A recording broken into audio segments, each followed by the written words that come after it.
have to build the wall or we have to build a barrier.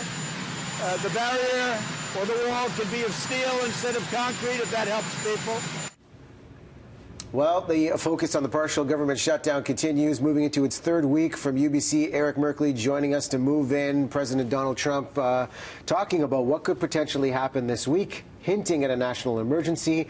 What do you foresee this week could be for politics and this controversial wall? Well, it's pretty amazing that he's talking about a national emergency in this context. The reality is that rates of illegal immigration in the U.S. have plummeted to historic lows. Apprehensions are down back to the numbers that they were in the 1970s. The total number of illegal immigrants in the United States peaked in 2006, been declining ever since. There's no national emergency.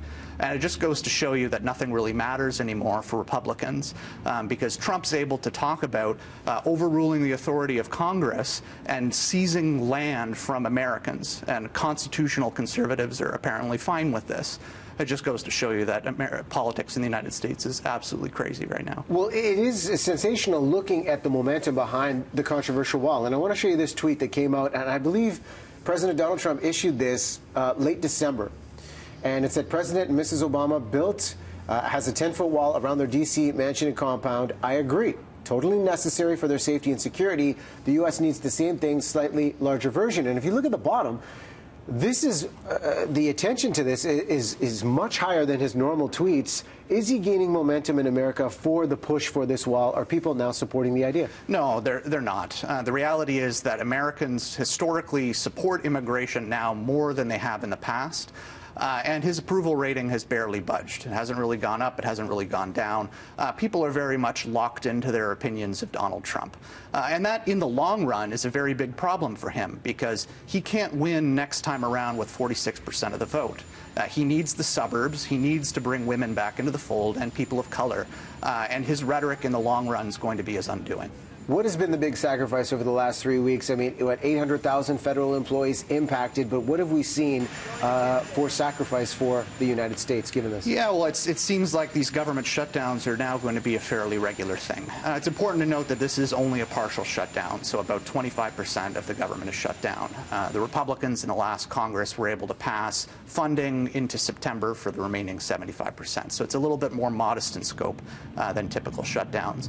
But this is becoming a regular thing now, and it really does seem like Americans are becoming used to it.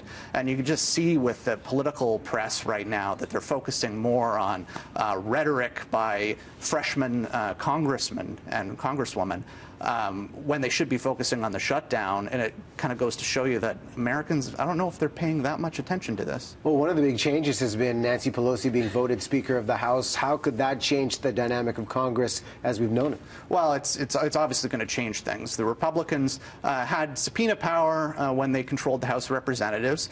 They could have used it to hold Trump to account, to shine the light on potential corruption that's been going on in his administration. Well, now the Democrats have that power. And for Trump, this is a very big deal, because in order to win in the next election, he has to bring some people back in the fold. That's going to be very hard to do if Democrats are able to dig into all the dirt that's underneath his administration. What do you think is the ultimate resolution here? Now that this has gone into the third week, you've talked about the approval ratings barely moving. How do you achieve a resolution moving from a concrete or steel barrier, however he describes this?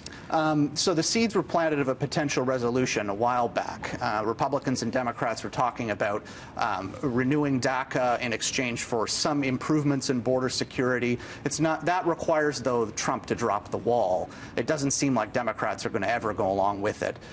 So it's hard to say what's going to happen. The key thing to look at is how this is playing in public opinion. And the public is modestly blaming the Republicans for this and Trump. But Trump's approval rating hasn't changed a whole lot. And that's because Trump has the backing of Republican voters. And it's not clear that's ever going to change anytime soon. So it's really just a matter of who blinks first. And I'm not really sure who is going to do that. Remains to be seen. Well, we'll follow it. It's obviously a hot topic of discussion and see what the impact could be north of the border as well. Eric, thanks for coming by as always. Thanks for having me back. Okay, we'll take a break.